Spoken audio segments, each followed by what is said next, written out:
Hey everybody, it's Tim. When we are talking about leads for your agency, it's tough out there.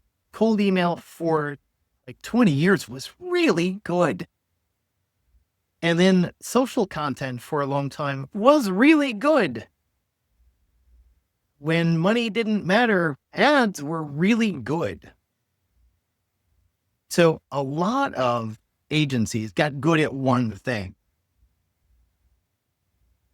They'd be great at content, so they get all their leads through content, or they'd be really good at cold email. But most agencies, especially smaller agencies under $5 million or maybe under $10 million, never had the resources to get really good at that one thing. So they fell back on, well, referrals are great. And referrals are great. They are really important.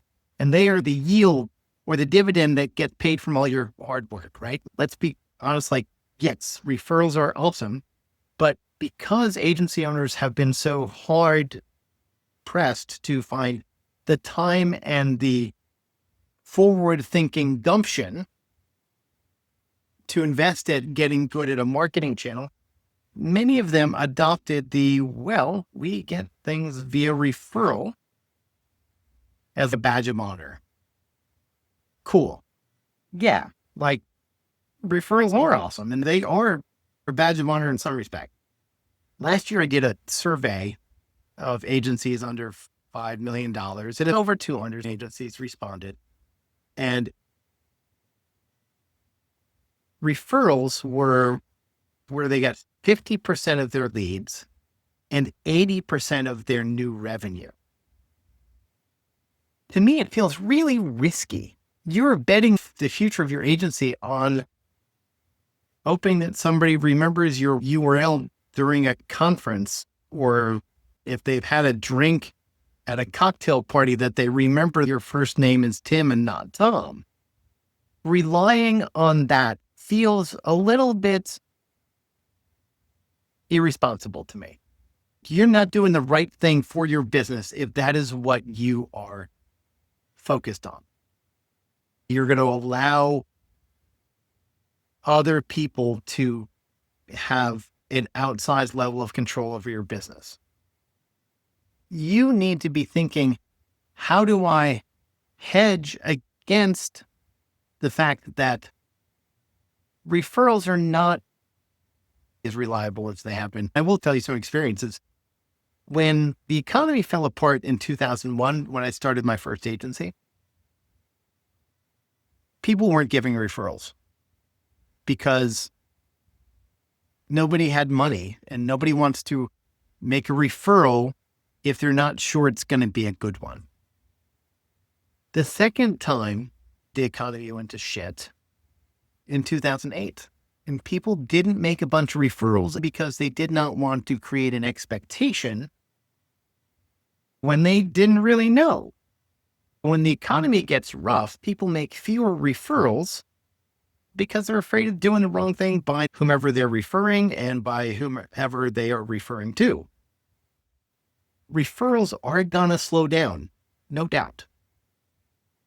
I want you to think about your lead gen as like a hedge fund. You have your dependable approach of referrals. Awesome. Don't change it. Love it. Enjoy it. Make yourself rich. But just in case people are feeling uncomfortable and they are not willing or able or in a position to make referrals, what are you doing to hedge against that? Because it's going to happen. It's not an if, it's a when. If you're an agency owner, you're probably really good at one or two things. You might be pretty okay at a couple of others, and you know enough to be dangerous around a bunch of others. I'm not saying that you have to be an expert in all acquisition channels. It's not reasonable to expect that you would be. That will drive you crazy and to be diminishing returns. But you can't be overly reliant on referrals. So what I want you to do is pick 2 or 3 other channels, learn enough about them to have one be your primary hedge against referrals, the other 2 cooperative hedges against referrals and your primary hedge. I want you to have a fallback system. I'm not saying you need to go elbows deep in all of these, but with the referrals, you're elbows deep already, whether you admit it or not. Pick the next best thing for you. For me, writing is easy, so cold emails are super simple. I can whip off a really good cold email very quickly. But over the past year, cold email, which has been effective for me for the last 2 decades, has become really hard. So I got to hedge a little bit. I've been investing more in content. Everybody else has been investing more in content too, so it's getting hard. Referrals were my primary business opportunity. Outreach, and that is still my primary hedge, but it is harder than it used to be. The secondary hedge is content, because content feeds both referrals, keeping you top of mind, and the outbound machine. But there's a third thing we've got to do, because I need another hedge against difficulty. I'm pushing into some basic funnel building so I can leverage paid ads.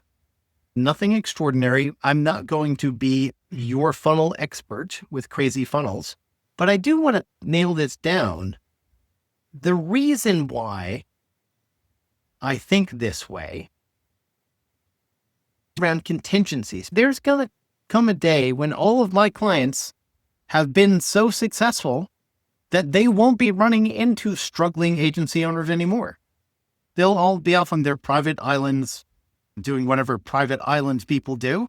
So they're not going to generate any more referrals for me. So what do I got to do?